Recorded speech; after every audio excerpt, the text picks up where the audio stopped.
चंदनपुर गांव की पुरानी बस्ती में दीनदयाल नाम का एक बेहद मेहनती कारीगर रहता था। उसके हाथों में ऐसा जादू था कि वह साधारण सूत से भी बहुत खूबसूरत साड़ियाँ तैयार कर देता था।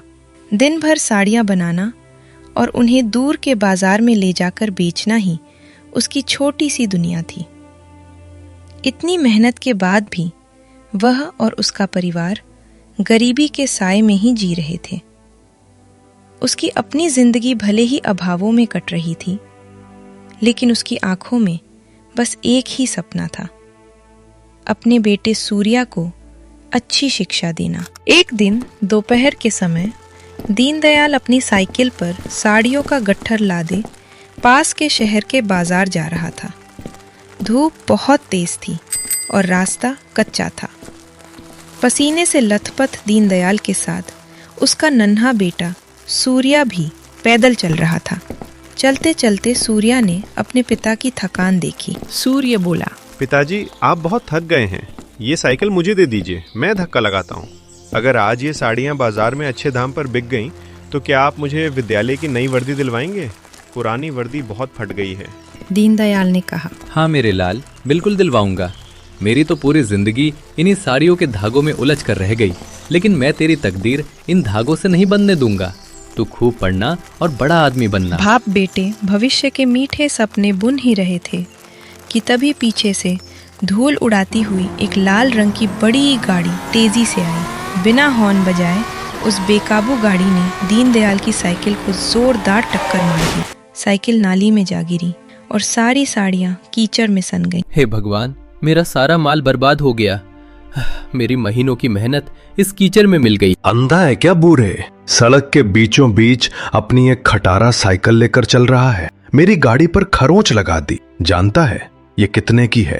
तेरी पूरी झोंपड़ी बिक जाएगी, तब भी इसका एक पहिया नहीं खरीद पाएगा। गाड़ी आप तेज चला रहे थे, गलती आपकी है और नुकसान हमारे पिताजी का हुआ है। आपको उनसे माफी मांगनी चाहिए और हमारे नुकसान की भरपाई भी करनी चाहिए। ओहो, तो अब ये बेकारी मुझे नियम सिखाएगा? ऐ बूढ़े, अपने इस पिल्ले को पट्टे में बांध कर रख, वरना अगली बार तेरी ये साइकिल नहीं, तुम दोनों इस गाड़ी के पहियों के नीचे होगे। रुद्र अपनी गलती मानने के बजाय वहां से हंसता हुआ चला गया। दीनदयाल कीचड़ में सनी अपनी बर्बाद साड़ियों को छाती से लगाकर फूट फूट कर रोने लगा। सूर्या की मुट्ठियां क्रोध से कस गईं। उस दिन बाजार जाने के बजाय दोनों बाप बेटे खाली हाथ और टूटे हुए मन से घर लौट आए। इस भारी नुकसान के कारण दीनदयाल पूरी तरह टूट गया। उसी दौरान उसकी पत्नी गंभीर रूप से बीमार पड़ गई। मजबूरी में दीनदयाल को अपनी पत्नी के इलाज के लिए गांव के ठाकुर गजेंद्र से कर्ज लेना पड़ा। समय बीतता गया और 6 महीने बाद ठाकुर अपने मुनीम के साथ दीनदयाल के दरवाजे पर आ धमका। दीनदयाल, कर्ज लिए 6 महीने हो गए, अब तक तूने मूल तो दूर, ब्याज का 1 पैसा भी नहीं चुकाया। अब मुझे मेरा पैसा आज ही चाहिए। मालिक, मुझ पर दया कीजिए। मेरी पत्नी की बीमारी में सारा पैसा खर्च हो गया। मुझे थोड़ा समय और दे दीजिए, मैं दिन रात साड़ियाँ बनाकर आपकी पाई पाई चुका दूंगा। समय बहुत कीमती होता है दीनदयाल। मुनीम जी, इसके घर और साड़ियों के गोदाम पर ताला लगा दो। जब तक पैसा नहीं मिलेगा ये घर मेरा है। तुम लोग आज ही यहाँ से निकल जाओ। आप ऐसा नहीं कर सकते, ये हमारा पुश्तैनी घर है। आपने जितना पैसा दिया था उससे कई गुना ज्यादा तो आप हमारी जमीन हड़प कर ले रहे हैं। मैं मुखिया जी के पास जाऊंगा और आपकी शिकायत करूंगा। मुखिया? इस गांव का मुखिया मेरी चौखट पर आकर बैठता है लड़के। जा, जहां जाना है जा, लेकिन अभी के अभी मेरे घर से बाहर निकल। ठाकुर के आदमियों ने बेरहमी से दीनदयाल, उसकी बीमार पत्नी और सूर्या को धक्के मारकर घर से बाहर निकाल दिया। रात के अंधेरे में तीनों बेसहारा होकर गांव के एक पुराने मंदिर की सीढ़ियों पर बैठे थे। सूर्या की माँ रो रही थी। भगवान ने हमारे साथ ही ऐसा क्यों किया? अब हम कहाँ जाएंगे? माँ, पिताजी। आप दोनों आंसू पोंछ लीजिए। मैं वचन देता हूँ, एक दिन मैं इतना बड़ा अधिकारी बनूंगा कि ये ठाकुर अपने घुटनों पर बैठकर आप दोनों से माफी मांगेगा। न्याय की जो कुर्सी आज इन अमीरों के इशारों पर नाचती है, मैं उसी कुर्सी पर बैठकर गरीबों को उनका अधिकार दिलाऊंगा। अपने माता पिता का वह अपमान सूर्या के मन में एक आग बन चुका था। वह शहर आ गया।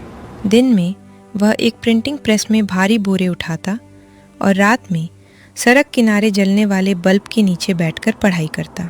अपने माता पिता के आंसू याद करके उसने भूख, थकान और नींद सब कुछ अपने लक्ष्य के आगे भुला दिया था। बेटा, मैं कई दिनों से तुम्हें इस हल्की रोशनी में पढ़ते हुए देख रहा हूँ। तुम इस उम्र में इतनी रात गए यहाँ क्या कर रहे हो? प्रणाम श्रीमान, मैं प्रशासनिक सेवा की परीक्षा की तैयारी कर रहा हूँ। मेरे पास नई पुस्तकें खरीदने के लिए धन नहीं है, इसलिए रद्दी वाले से ये पुरानी किताबें मांग कर लाया हूँ। प्रशासनिक सेवा, ये राह बहुत कठिन है बेटा। इसमें बहुत समय और धैर्य चाहिए। जब मेरे माता पिता को घर से निकाला गया था तब से मेरा समय वहीं रुक गया है। अब मुझे मेहनत करके वही समय बदलना है। मैं एक सेवानिवृत्त शिक्षक हूँ। मेरा नाम विद्याधर है। आज से तुम मेरे पुस्तकालय में आकर पढ़ाई करोगे।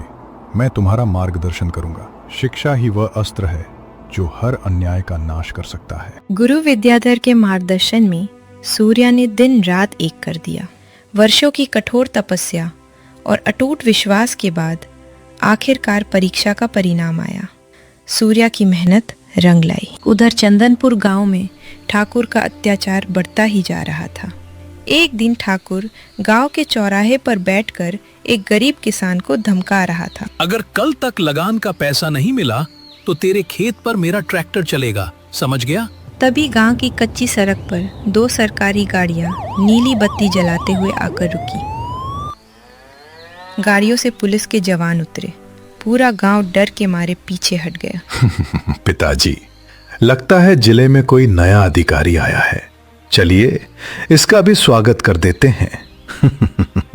इसे भी अपनी मुट्ठी में कर लेंगे। स्वागत की आवश्यकता नहीं है ठाकुर गजेंद्र। मैं यहाँ आपका शासन समाप्त करने आया हूँ। कौन हो तुम और तुम्हारी हिम्मत कैसे हुई मुझसे इस स्वर में बात करने की? मैं इस जिले का नया जिलाधिकारी हूँ और मेरा नाम सूर्या है। उसी दीनदयाल का बेटा जिसकी बीमार पत्नी को तुमने धक्के मारकर घर से निकाल दिया था और जिसकी साड़ियों को अपनी गाड़ी से कुचल दिया था। ओहो, तो तू वही भिखारी है। बड़ा अधिकारी बन गया तो क्या हुआ? ये गांव हमारे इशारों पर चलता है और चलता रहेगा। रुद्र ने क्रोध में सूर्या की ओर हाथ उठाया, लेकिन पुलिस के जवानों ने मुस्तैदी से उसे तुरंत पकड़ लिया। कानून पर हाथ उठाने का अपराध बहुत भारी पड़ेगा रुद्र। मैंने तुम्हारे और तुम्हारे पिता के सारे काले कारनामे निकाल लिए हैं। गरीबों की जमीन हड़पना, जाली दस्तावेजों से घर पर कब्जा करना और गैर कानूनी तरीके से कर्ज देना, ये रही तुम्हारे अपराधों की पूरी सूची। ये झूठ है। तुम अपनी शक्ति का दुरुपयोग कर रहे हो। मैं तुम्हें अदालत में घसीटूंगा। अदालत में तो अब आपको जाना ही पड़ेगा। और याद है आपने क्या कहा था कि अदालत आपके जूतों की धूल है।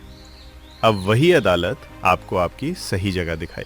पुलिस, दोनों को गिरफ्तार कर लो। पुलिस ने ठाकुर गजेंद्र और रुद्र को हथकड़ियां पहना दी। गांव वाले जो अब तक खौफ में सिर झुकाए खड़े थे, खुशी से तालियां बजाने लगे। तभी भीड़ को चीरते हुए बूढ़े दीनदयाल और उनकी पत्नी वहां पहुंचे। सूर्या, मेरे लाल। मेरा बेटा लौट आया। पिताजी, माँ। सूर्या ने दौड़कर अपने माता पिता के चरण स्पर्श किए। पिताजी, माँ, मैंने अपना वचन पूरा किया। आज से इस गांव में कोई ठाकुर किसी गरीब को नहीं सताएगा। आपका घर, आपका सम्मान, सब कुछ आपको वापस मिलेगा। मुझे तुझ पर बहुत गर्व है बेटा। आज तूने केवल हमारा नहीं बल्कि इस गांव के हर गरीब का सिर ऊंचा कर दिया है। सत्य और न्याय की हमेशा विजय होती है। सूर्या ने सिद्ध कर दिया कि परिस्थितियां चाहे कितनी भी कठिन क्यों ना हो, यदि संकल्प दृढ़ हो तो एक साधारण सा बालक भी पूरे समाज की दिशा बदल सकता है।